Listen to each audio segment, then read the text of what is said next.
Firstly, I would like to say it's my first time in Saudi Arabia, and I'm Irish. And the Irish are well known for our friendliness and our hospitality. But I have to say, you have been the friendliest group of people I have come to see and will beat us in hospitality down to the ground. So thank you very much.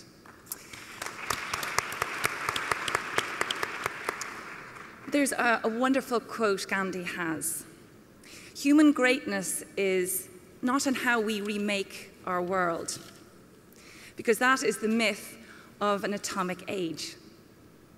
It's how we remake ourselves. And I think this is an incredibly important insight when we're talking about job skills and employability, because it is the importance of our human potential, how we think and how we respond and how we enable every single member of our societies to reach that potential so that it adds value to our businesses and to our nations. Innovation often comes at the back end of a struggle or a massive force to which we need to respond to. And when we're talking about the issue of employability and job skills now and looking into the future, this could not be more true. Because we are faced with extraordinary changes in our demographics, a millennium generation that demand so much more from us. The shift and migration of workers. So how do we as businesses and nations respond to that in a way that we can be incredibly competitive? Companies and businesses need to learn how to manage this diversity and use this diversity and innovation. We need people in our organizations who can really bring the benefit of this diversity to bear so that you can engage in markets you may not have before, so that you may create products that are new. And for nations, the diversity of a nation, it is costly to exclude people because it benefits every single nation when every single member of our society is reaching their potential and contributing to the overall success of our society. And when I talk about demographic shift, there has been many, and there are many demographic shifts. And I know here that you are dealing with one that I'm going to complete opposite to, the massive population below 25. But the demographic to which I want to speak briefly about today is the disability demographic, which represents 1 billion people in our world. And traditionally, the idea that somebody would be speaking here about job skills and workability and talking about disability, I mean, that would be unheard of. And in the GCF, I do want to recognize your innovation in bringing somebody like me to talk at this topic. I'd like to point out you are the very first leadership forum to do so. You are innovative, and congratulations. So this demographic people see as, this has got nothing to do with business. And I hope you're not closing your eyes and your ears right now. And you know I can't see, so please don't do that. You'll get away with it. This demographic has represented an issue around charity. 80% of people with disabilities are unemployed. 78% of children with disabilities do not get an education. They are the poorest of poor. They are the most excluded.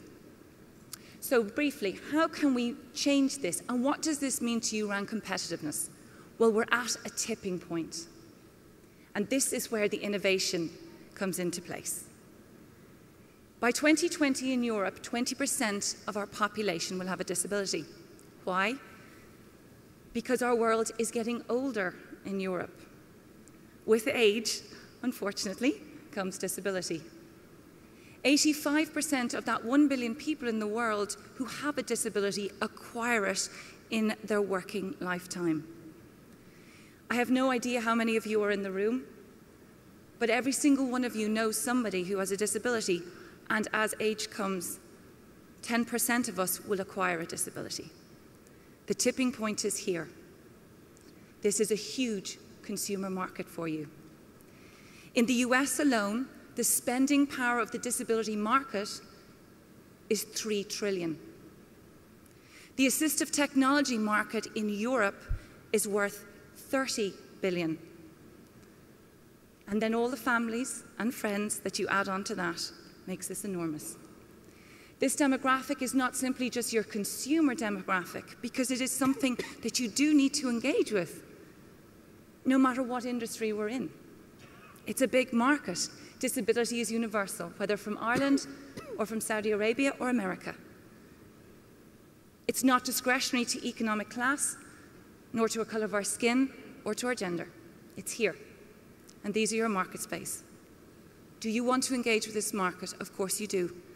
And to engage with that, you must have the talent. And the second part around this demographic is to have that talent. People with disabilities, like myself and many others, are educated or becoming more educated and can become your talent, so that you can engage with that market space at an innovative pace. It's important to note that the very easy remote control, which we all now use, was designed for blind people. This is innovation that can be good for everyone. But the issue of talent is also simply the Y generation want our companies to be value-based. If you get the disability piece right in a company, you get the people piece right, and you will attract and retain the talent that you require to remain competitive. The third piece around disability is retention. Many of you have invested thousands and thousands in training the people who stay with you. As I said before, 85% of people with a disability acquire that disability in a working lifetime. How do you maintain that investment in your company to ensure if somebody acquires a disability, they stay? And lastly, your reputation. It's important now, we have heard many, many times over the last 3 days, that the values of your company and your society determine how successful you are.